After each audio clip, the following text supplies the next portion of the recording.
this 4-part series, get an inside look on the making of one of the most anticipated titles in gaming history. This is Inside Assassin's Creed 3. Ever since Europeans arrived in North America, they had been involved in shipping goods back and forth across the Atlantic Ocean. In order to make this economic system work, the British tried to control the goods that are going to the colonies. And it was this goods coming back and forth which made a few places on eastern North America important. Whether it's the Boston Tea Party or the Boston Massacre. Fire! We have these big historical events that we can situate our game around. All of these events that people have a rough understanding of, but they've really never experienced.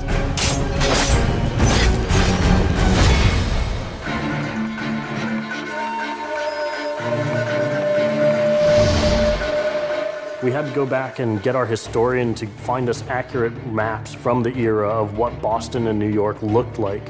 These are actual replicas of the cities. If you're familiar with those cities, you should have that sort of eerie feeling of finding familiar sights. We really wanted to push the animations and just make it look like it's a real living world. As you walk through the crowd, you'll also see animals in the streets. They'd have a pig, they'd just clip his ear in a certain way, and they'd let him go in the street. And then he'd eat garbage, and then when it was time to eat the pig, you'd go and find your pig, and you'd slaughter it and eat your pig.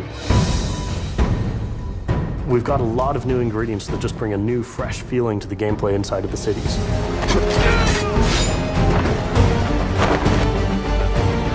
We have these great new stalking zones that you're going to find throughout the cities. It's a great way for you to remain hidden from your enemies and actually be able to sneak up to them so that you could assassinate.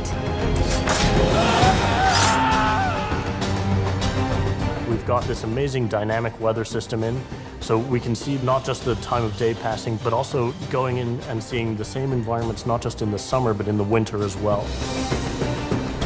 Even though it's a much more condensed area in the city, you actually have to be more careful. There will be carts moving past, so as you're running along the buildings, escaping some snipers, you'll be able to just dive off into a hay cart that's driving past. You'll be able to jump out of that, free run quickly through the streets, through a building, and jump out the other side. See people inside freaking out as you run past through their kitchen.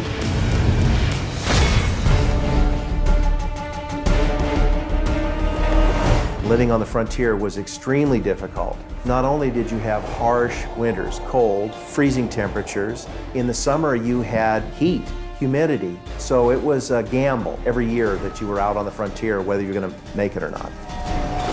For AC3, the biggest difference is just having access to the frontier. So this huge wilderness area that you can sort of explore at your own pace. It's a forest, the navigation in a very new environment and a very organic environment as well. In the frontier, you'll be able to navigate through deep snow, but also snow does impact your gameplay. It will slow down you as well as your enemies. Once we decided that we were going to build the frontier, we realized obviously we need to populate that area. So animals became a very big deal.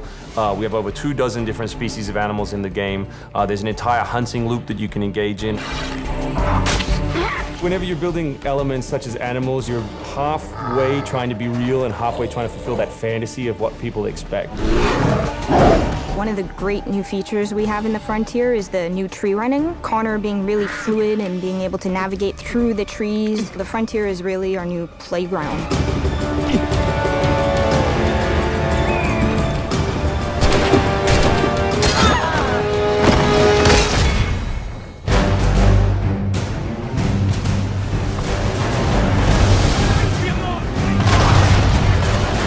This war at sea was truly a global war and involved not only the British, but the French and the Spanish and the Dutch.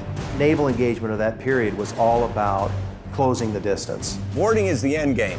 You've got to be able to close with the enemy, get alongside, then get on board to steal his ship.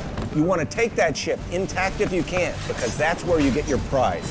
The prize is whatever is on that ship that you want. Naval warfare was absolutely decisive to success in the American Revolution. Commerce comes by sea, at the same time invaders come by sea. You control the sea and you control the conflict. It's a huge part of the historical period. The revolution is won pretty much at Yorktown by a blockade of ships. You know, we can't ignore this part of the history. This is critical. this is something that we have to do. We started a whole team up just to specifically focus on the naval experience. Naval combat has been a huge challenge. The technology of the wind, the water simulation has been a massive undertaking for the team. Initially, we didn't even think it was feasible because it's a big moving structure. It's a full simulation on high seas where Connor is controlling a ship, he's controlling a crew as well, so he's kind of the master and commander on the ship. Very exciting. I mean, you are on a moving vessel that is very much part of the sea itself. This is something that we wanted to engage in and build for the game. That was a huge challenge that we set ourselves and actually turned out pretty good.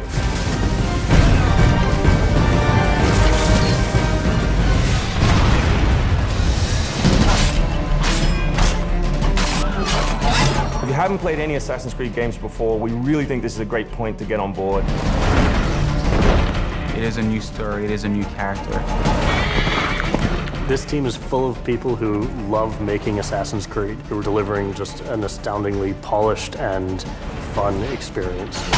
As a creator, nothing gets better. To be frank, it just looks great. Seeing all of this coming together at the end, it's amazing. For new fans, really, this is about as good as it gets. It's by far the biggest and best Assassins yet.